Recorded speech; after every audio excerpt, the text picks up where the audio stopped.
Shalom saudara terkasih, sangat berbahagia dapat berjumpa dan bersekutu dengan Anda para pendengar.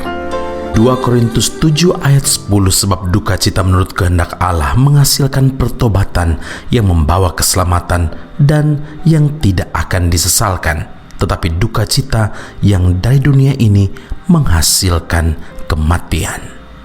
Saudaraku yang terkasih, pertobatan adalah kata yang tidak akan berhenti untuk diberitakan kepada setiap orang percaya, sebab pertobatan adalah langkah awal di mana seseorang menyadari kesalahan dan menyadari pelanggarannya, lalu berpaling dari dosa-dosanya dan meninggalkannya.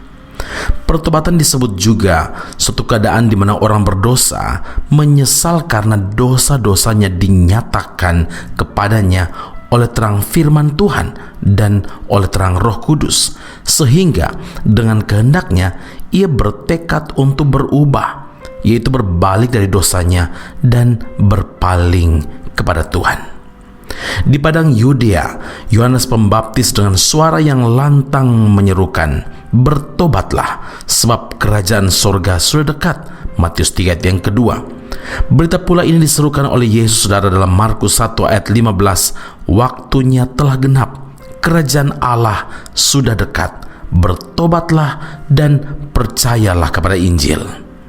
Saudaraku, sebelum hidup dalam pertobatan, apa yang ada dalam pikiran, apa yang ada dalam hati dan kehendak kita semata-mata dikuasai segala hal yang bersifat duniawi, sehingga yang dihasilkan pun adalah perbuatan-perbuatan daging. Itulah sebabnya pertobatan yang sejati terdiri dari pertobatan atas pikiran, hati, dan juga kehendak. Pikiran adalah medan peperangan dalam kehidupan manusia. Alkitab menyatakan dalam Amsal 23 ayat yang ke-7, "Sebab seperti orang yang membuat perhitungan dalam dirinya sendiri, demikianlah ia." Jadi apa yang kita pikirkan, itulah yang akan membentuk setiap tindakan kita. Dengan kata lain, pikiran adalah pemimpin atau pelopor dari semua tindakan. Artinya tindakan yang kita lakukan adalah akibat langsung dari apa yang kita pikirkan.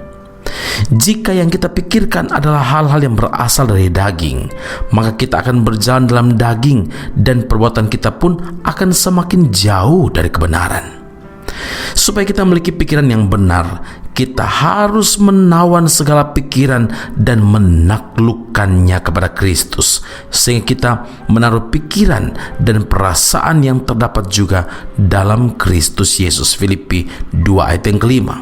Ketika kita memiliki pikiran Kristus, pikiran kita akan terus diperbaharui sehingga kita dapat membedakan manakah kehendak Allah, apa yang baik, apa yang berkenan kepada Allah, dan yang sempurna.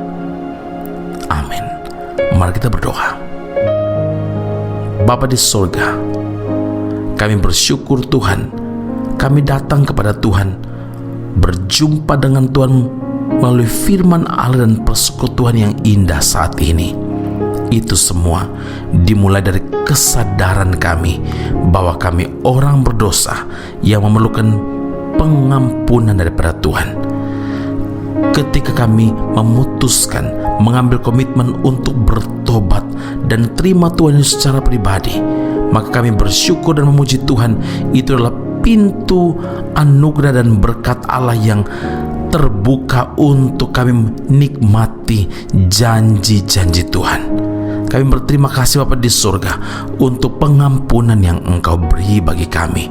Dan hari ini Engkau membawa kami untuk melihat bahwa kami perlu menawan segala pikiran dan menaklukkannya kepada Kristus. Karena kami tahu pikiran dan perasaan yang ada di dalam Kristus Yesus akan membawa kami untuk hidup lebih berkenan kepada Tuhan. Bapa yang baik, terima kasih Tuhan. Hati, pikiran, dan kehendak kami mau letakkan di kaki Tuhan. Karena kami tahu Tuhan, ketika kami menaklukkannya di bawah kuasa Kristus, maka hidup kami dikendalikan, dikuasai oleh Tuhan saja. Pujian, hormat, kemuliaan bagi Allah yang hidup dalam Kristus Yesus Tuhan dan Juru Selamat kami, mengucap syukur kepada Bapa di surga. Haleluya. Amin. Tuhan Yesus memberkati Anda. Sampai jumpa. Keep on growing and never give up.